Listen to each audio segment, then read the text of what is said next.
മനസ്സ് സന്തോഷമായാൽ നമുക്ക് പ്രായമാകില്ല. നല്ല വ്യായാമം, വയറ് വരാതിരിക്കുക, ഫാറ്റധികം ഇല്ലാതിരിക്കുക, ഇങ്ങനെയൊക്കെ ആണെങ്കിൽ ജീവിതം സന്തോഷമായിരിക്കും. ഒരർത്ഥത്തിൽ പള്ളി അല്ലെങ്കിൽ ദൈവവിശ്വാസം ഇതൊക്കെ ഒരു ഒരർത്ഥത്തിൽ നല്ലതാണ്. അത് വേണമെന്ന് തോന്നുന്നവർക്ക് അതുമാകാം. അപ്പോഴാണ് സന്തോഷം അനുഭവപ്പെടുക. ഒരു നേരം വെളുത്തു, ഒരു 5 മണിക്ക് എഴുന്നേറ്റു, 6 മണിയുടെ കുർബാനയ്ക്ക് പോയി, ആ കുർബാന കണ്ടു. അതൊരു ചിട്ടയായ ശീലമാക്കി മാറ്റുക.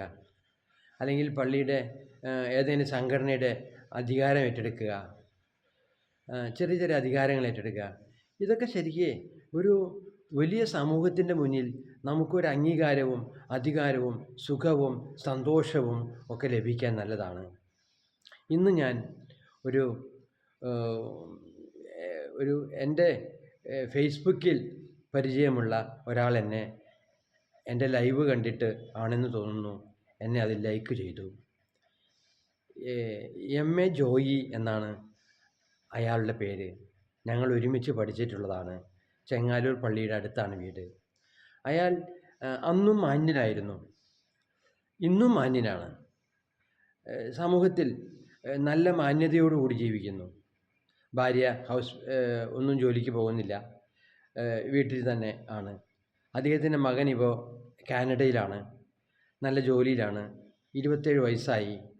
അയാൾ കല്യാണം കഴിക്കാൻ ആഗ്രഹിക്കുന്നു. സാമ്പത്തികമായ പ്രതിസന്ധിയൊന്നുമില്ല. നല്ലൊരു വീട് പണിതു അവൻ്റെ ബിസിനസ് കൊണ്ട്. കൊറോണ കാലത്ത് ബിസിനസ്സിന് കുറച്ച് ക്ഷീണം പറ്റിയെങ്കിലും കുഴപ്പമൊന്നും ഉണ്ടായില്ല. ഒരു മകനേ ഉള്ളൂ.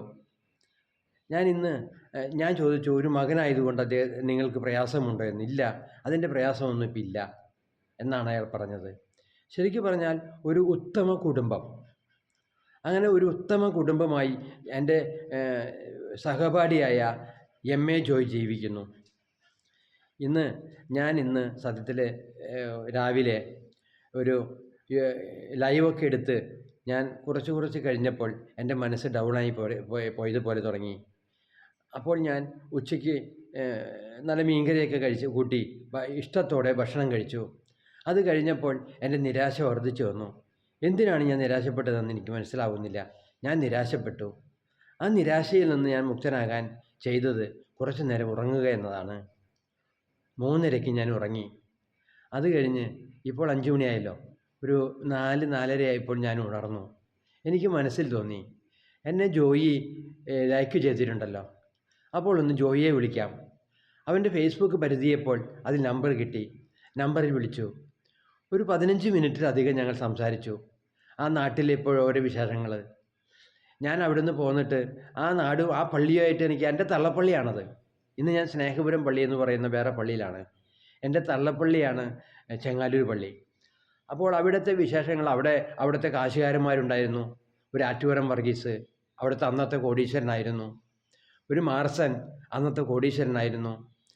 പിന്നെ എൻ്റെ ഇളയപ്പൻ്റെ മകൻ ഒരു സ്കൂൾ മാസ്റ്ററാണ്.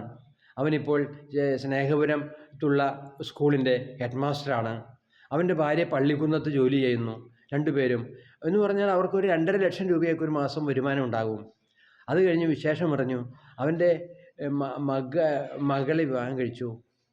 മകളെ വിവാഹം കഴിച്ചിരിക്കുന്നത് ചെമ്പശ്ശേരി ആണ്. ചെമ്പശ്ശേരി